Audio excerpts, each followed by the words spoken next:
രാഹുൽദാസ് ഉണ്ടായിരുന്നു. ചിങ്ങവനം ഭാഗം, കൊല്ലാട് ഭാഗം, അതുപോലെ ഈ പൊങ്ങന്താനം, ഈ Thrikkodithanam police station, Vakathanam police station ഒന്ന് തിരക്കി നോക്കി രാഹുൽദാസിനെ പറ്റി. അറിയാനുള്ളവരോടാണ് ഞാൻ പറയുന്നത്. എന്നെ കുറ്റപ്പെടുത്തുന്നവരെ. എന്തായാലും രേണുസുതി അങ്ങനെ ഒരു നിയമവിരുദ്ധമായിട്ടൊന്നും ഞാൻ ചെയ്തിട്ടില്ല. ഇതിനകത്ത് നിങ്ങൾ ചാറ്റ് കാണും. കിച്ചുസാൻ ഫുള്ള് കാണാവോ ചാറ്റ്? ഇതാണ് എന്റെ ചാറ്റ് കാണിച്ചുകൊണ്ടാണ് ഞാൻ ഇത് പുറത്ത് വിട്ടത് കേട്ടോ. അല്ലെങ്കിൽ ഞാൻ ഒരിക്കലും വിടത്തില്ലായിരുന്നു മോനെ. ഞാൻ ലൈഫ് സ്റ്റോറിയിൽ കുറെ കാര്യങ്ങളും പറഞ്ഞിട്ടുണ്ട്. പിന്നെ ചാറ്റാണ് സബ്സ്ക്രിപ്ഷന്റെ ഭാഗമായിട്ട്. അപ്പൊ എന്റെ പൊന്നു കുഞ്ഞു മോനെ കിച്ചു, നീ സമ്മതിച്ചുകൊണ്ടാണ് അമ്മ ചെയ്തത്. മോൻ ഗുഡെന്ന് പറഞ്ഞുകൊണ്ടാണ് മോൻ അന്ന് എന്നോട് പറയാൻ അമ്മ. ഇതൊക്കെ നിങ്ങൾ പറയുന്ന എടുത്തു വളർത്തിയ മോൻ കണ്ട സാധനങ്ങളാണിത്, മനസ്സിലായത്? അപ്പോൾ ഞാൻ ഇത് കണ്ടിട്ട് മെസ്സേജ് ഇട്ടു.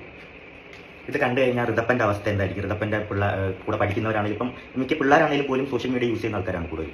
അപ്പം അതുവരെ കാണുന്നതായിരിക്കും. അപ്പോൾ അവനെങ്ങനെ ഫേസ് ചെയ്യും എന്നുള്ള കാര്യം ഞാൻ അമ്മയെടുത്ത് പറഞ്ഞപ്പോൾ അമ്മ എനിക്ക് തന്ന റിപ്ലൈ, ഞാൻ ചെയ്തതിൽ എനിക്ക് മോശമായിട്ടൊന്നും തോന്നില്ല. എനിക്ക് അതിന് 2 ലക്ഷം രൂപ 3 ലക്ഷം രൂപ കിട്ടുന്നുണ്ട്. ഞാനൊന്നും തിരിച്ച് റിപ്ലൈ എടുക്കാൻ പോയില്ല. ഞാൻ അവിടെ വെച്ചിട്ട് ക്ലോസ് ചെയ്തു ചാപ്റ്റർ. ഒരു കാര്യം നമ്മൾ എല്ലാവരും മനസ്സിലാക്കണം. ഇപ്പോൾ രേണുവിന്റെ ആരോഗ്യനില ശാരീരികമായും മാനസികമായും വളരെ മോശമായ ഒരു ഘട്ടത്തിലൂടെയാണ് കടന്നുപോകുന്നത്. അങ്ങനെ ഒരു സമയത്ത് അയാളെ ഇങ്ങനെ പൊതുജനങ്ങൾക്ക് മുന്നിൽ എക്സ്പോസ് ചെയ്യേണ്ട ആവശ്യമുണ്ടായിരുന്നു. ഞാൻ ആരുടെയും പക്ഷം പിടിക്കുന്നില്ല. പക്ഷേ ഒരാൾ വീണ് കിടക്കുന്ന സമയത്ത് അയാളെ വീണ്ടും തളർത്തുന്ന കാര്യങ്ങൾ ചെയ്യാതെ കുറച്ച് സമാധാനവും സ്വകാര്യതയും നൽകുന്നതല്ലേ മനുഷ്യത്വം.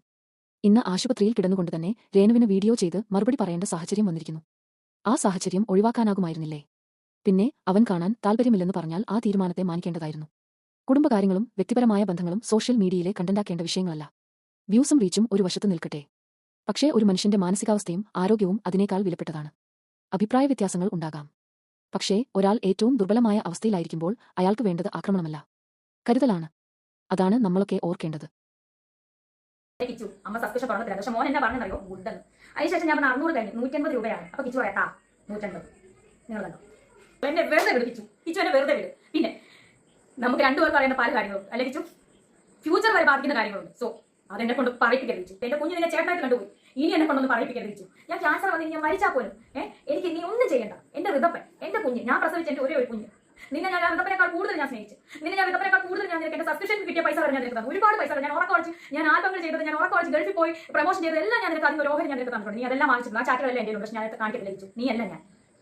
നിന്റെ അമ്മ സ്വന്തം പെട്ടെന്നുള്ള നിന്നെ ഇട്ടിട്ട് പോയി വരെ എന്നോട് നീ പറഞ്ഞു വെച്ചു. കൊല്ലത്തെ വീട്ടിൽ വെച്ച് നീ ചെറുപ്പത്തിൽ അനുഭവിച്ച കാര്യങ്ങൾ വരെ നീ എന്നോട് പറഞ്ഞിട്ടുണ്ട്. രാഹുൽദാസിനെ പറ്റി, എന്നെ പറ്റി